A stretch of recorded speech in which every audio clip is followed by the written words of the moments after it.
Ito na po mga ka-farmers. Andito na po yung pupunta natin na bundok. Oh. Yun po. Yun tayo. Kukuha tayo ng panggatong. Yun po yung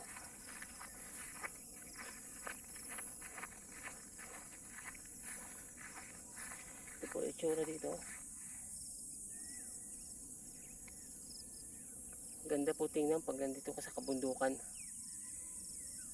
Yung tinitingnan mo yung mga bundok rin. Dito ka sa tuktok ng bundok. Tapos yung nakikita mo puro bundok. Ganda kasi tingnan kasi yung mga bundok na yan. Para pagtingnan. Ano talaga. Sinadya talagang ginawa. Ng ating may kapal. Panginoon. Ito na po tayo. Kukuha tayo ng panggatong dito. Marami kasi ditong kahoy na tinaga. Pwede magawang panggatong. Dito na po. Dito na po tayo. Pili lang tayo kung saan tayo dadaan. Dito. Maluwang-luwang rin to. Yan po. Ang luwang po yan. Oh. Hanggang doon po yan. Oh. May tanim na po yan, ano? May mga tinanim na po yung binhi na palay.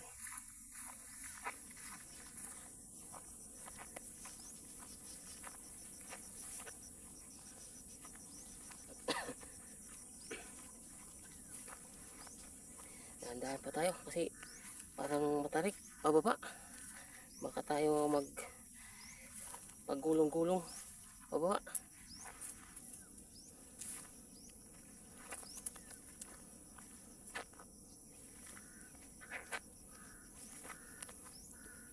Dito na po tayo.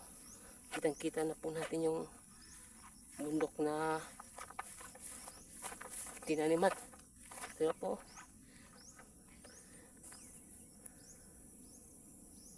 Hanggang doon po yun, oh.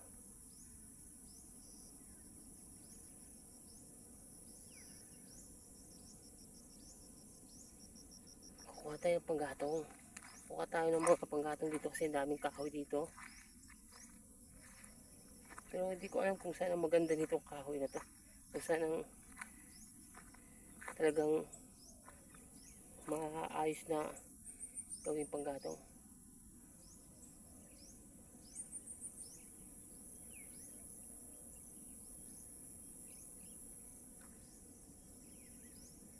Yan po. Yan po ang itsura ng mga tinataniman sa bundok. Sinisalaban muna nila bago nila linisin at saka yun tinataniman na. Pinagtatabas muna yung mga damo-damo na yan, pinagtatabas muna yan, tapos pag na iga na, yung talagang tuyong-tuyo na, sinisilaban. Tapos silaban, nilinisan nila. Tapos yan ang itsura. Pwede na nung mataniman. Palay sa bundok. Pwede rin mga tawag dito, pwede rin ano, mga gulay. Ganda rin yan ng gulay dyan, mga gulay-gulay. Tsaka mga kamuting kahoy. Yan, maganda yan dyan.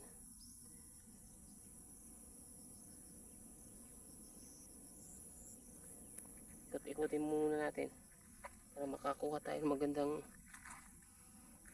view. Wala pa namang tumutubo na ano. Ito po yung itsura na ano. Yan po. Yan. Yan po yung mga ano na. Pinagtaniman na po yan. Dito po tayo sa bundok. Nandito na po tayo sa taas. Ito po yung itsura dito. Ito po yung itsura ng bundok. Ganda po tingnan pag nandito ka sa kabundukan. Yung tinitingnan mo yung mga bundok din. Dito ka sa taktak ng bundok. Tapos yung nakikita mo puro tayo sa bundok. Ganda kasi tingnan kasi yung mga bundok na yan para pag tingnan nakakahingal din. Kahit hindi mataas. Kaya talagang para hindi tayo sanay na ng ating may kapal. Tagal na sa kasing panahon ay nakakit sa bundok. Lagi tayo nasa patag. Dito po tayo. Kaya nakakahingal rin panggatong dito. Marami kasi ditong kahoy na kuha tayo ng panggatong. Pinaga. Kasi panggatong. Dumating ang tag-ulan. Wala tayong panggatong. Dito na po tayo. Pili lang tayo kung saan tayo dadaan. Dito. Malong-long rin to. Good morning mga farmers. Ang long po yan. Dito po tayo sa bundok. Hanggang doon po yan. May tanim na po yan. May mga tinanim na po yung bilhin na palay. May kapunan ako na bundok. Puntahan natin yung bundok na yun na pinagtaniman ng mapalay. Yung tinatanim ng mapalay sa bundok. Parang makakuha tayo ng panggatong doon. Kasi tag-ulan na. Pag-gulong-gulong. Para mayroon tayong ihanda sa mga ating sasaing. May konti tayong mga lutuin. Pumasok yung pa ako sa chinilas ha. Tara po tayo. Kitang-kita na po natin yung bundok na tinaniman. Ito yung daanan niya. Papunta doon.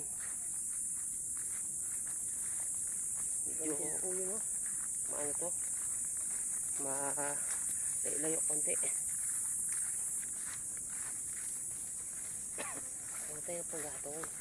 Huwag tayo ng mga panggatong dito kasi daming kahoy dito.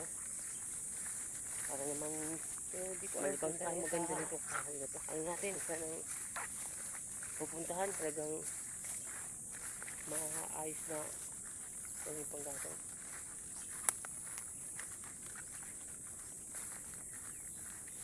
Ito yung kahoy na yung tinatawag na kahoy na mahogany. Kung itsura ng kahoy na mga tinatanim sa bundok.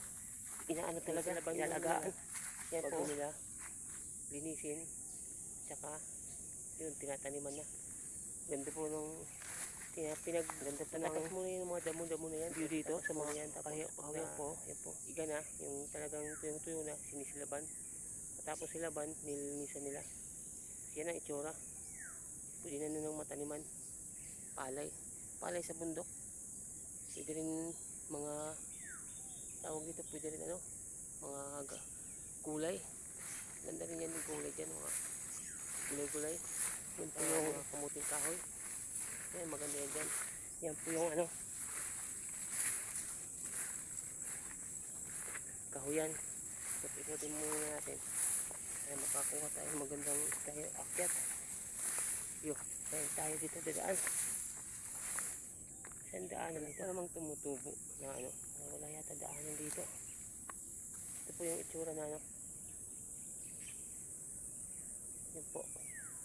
Kaya yung daanan dito. Puntang parang naliligaw na yata tayo Kaya yung daanan dito. Puntang yan po yung taas mga nga. Yan taniman na po yan. Bundok. Ito yata. Parang sukal na yata dadaanan. Yata to. Parang wala yata dadaanan tayo. Dadaanan, parang hindi yata daanan na to Kaya sila dumadaan dito. Daanan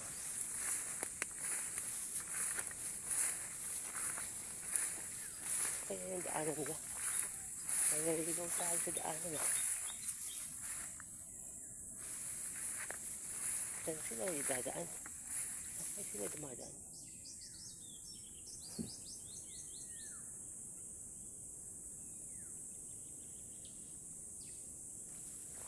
Kaya sila dumadaan.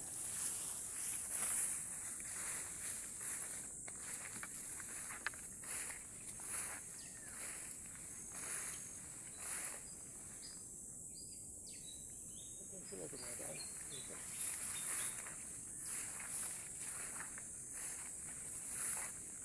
Wala tayo ng dadaanan kung saan sila dumadaan dito.